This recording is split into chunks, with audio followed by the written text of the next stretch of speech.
Bitcoin lets people exchange money electronically as easily as sending an email or text. To send money, you use what's called a wallet app to type in an amount, enter or scan a recipient's account number, and hit send. The recipient will then see the money pop up in their account. So how does this work? At a basic level, Bitcoin is just a ledger with account numbers and balances. When Bob sends Carol 5 Bitcoins, his balance goes down by 5 and Carol's up by 5.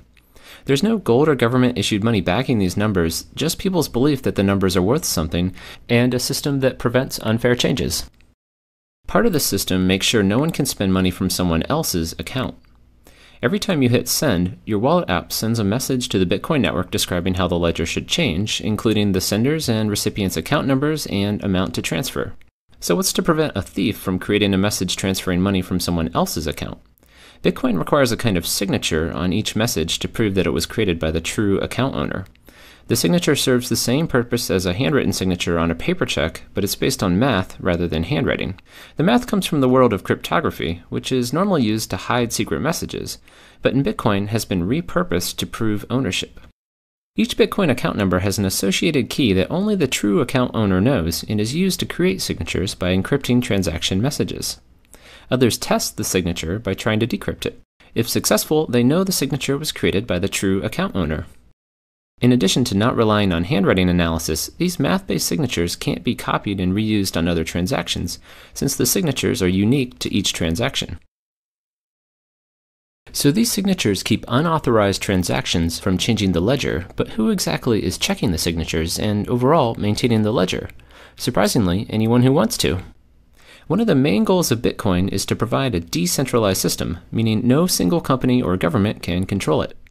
Every time someone sends money, a transaction message is passed around to all the people who want to help maintain the ledger, who all call maintainers.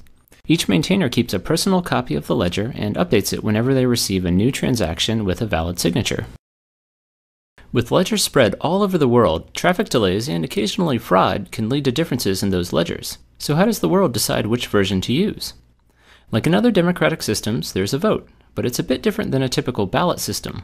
Maintainers vote by trying to solve a special puzzle based on their version of the ledger. The first person to solve a puzzle announces their solution, and everyone updates to that version. So the vote turns out to be a kind of mathematical race, but it's designed to favor the majority's version. This is because the more people there are working on a particular version, the faster it will be solved. Because new transactions are constantly being generated, this voting process repeats over and over again so maintainers can continually agree about new transactions.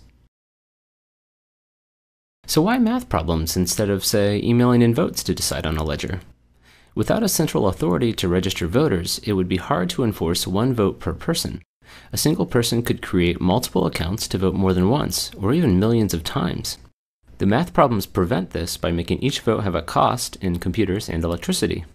This means outvoting or outsolving the majority to take over the ledger would effectively require outspending the majority, an unlikely event. So the math enables a fair vote in a decentralized system.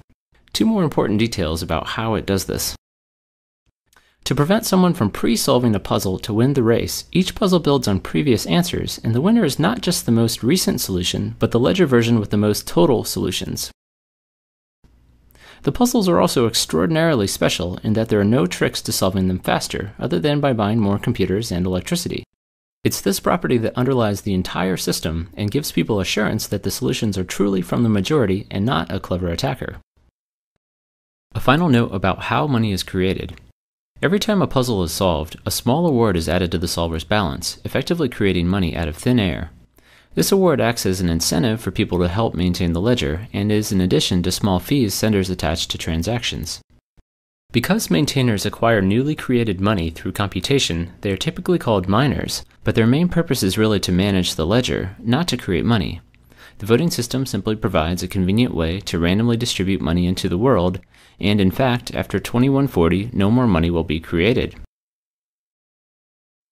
In summary, Bitcoin is an electronic currency that's based on a collaboratively maintained ledger. People transfer money by sending messages to maintainers describing where and how much money should move. Maintainers make sure that the messages are from the true account owners by checking digital signatures. And finally, the maintainers reach consensus with each other through a math-based voting process. I hope this gives you a quick sense for how Bitcoin works. If you'd like to dive deeper into the rabbit hole, check out my 22-minute video, How Bitcoin Works Under the Hood. Also, feel free to subscribe for more concise tech explanations.